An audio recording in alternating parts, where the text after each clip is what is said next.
Nakasaad sa 1987 Constitution na protektado ang karapatan at kalayaan ng bawat Pilipino sa pagpapahayag. Kaya naman umalma ang iba't ibang human rights at artists group sa pagsasampa ng kaso laban sa artista at cartoonist na si Max Santiago dahil sa ginawang effigy burning noong People's Sona.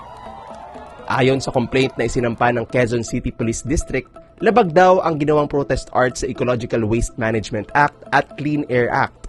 Pero giit ng grupong Concerned Artists of the Philippines, labag ito sa malayang pagpapahayag ng mga artistang kritikal sa kasalukuyang administrasyon.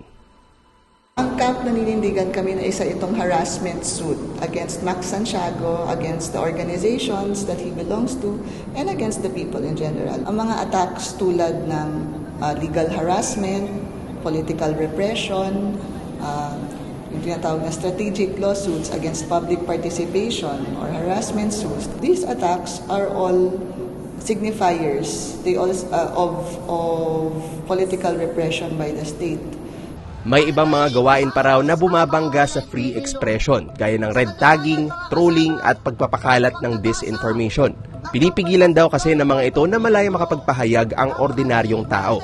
Dagdag ni Professor Ito, hindi raw dapat ituring na krimen ang pagsusunog ng effigy dahil isa itong anyo ng protesta. Kung sa usapin lang daw ng polusyon, mga dambuhalang kumpanyang sumisira sa kalikasan ng bansa raw dapat ang pinapanagot. Tinuturing na solid waste ang isang artwork or isang form of protest art tulad ng effigy when malinaw na hindi. Madalas pa nga ay ang effigy ay gawa sa mga recycled materials at yung mga solid waste na otherwise itatapon, na-upcycle at nare-recycle pa para magkaroon ng ibang buhay at anyo. Malinaw na hindi talaga para alagaan ang kalikasan ang pakay ng lawsuit or intent, kundi para tuloy-tuloy na iharas ang mga nagsasabi ng totoo tungkol sa ating bayan.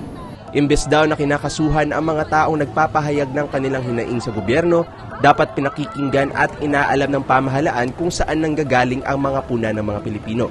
Sa ganitong paraan daw, mas natutugunan pa sana ang mga kahingian at pangangailangan ng bawat isa at wala nang pangangailangang maglunsad ng mga protesta. Isang gobyerno na hindi corrupt at hindi ginagamit ang pera ng taong bayan sa mga dahilang hindi natin alam tulad ng sa confidential funds. Isang gobyerno na totoong nakikinig at tumutugon sa pangangailangan ng mamamayan para sa lupa, maayos na sahod, pangmatagalang trabaho sa mga industriya na totoong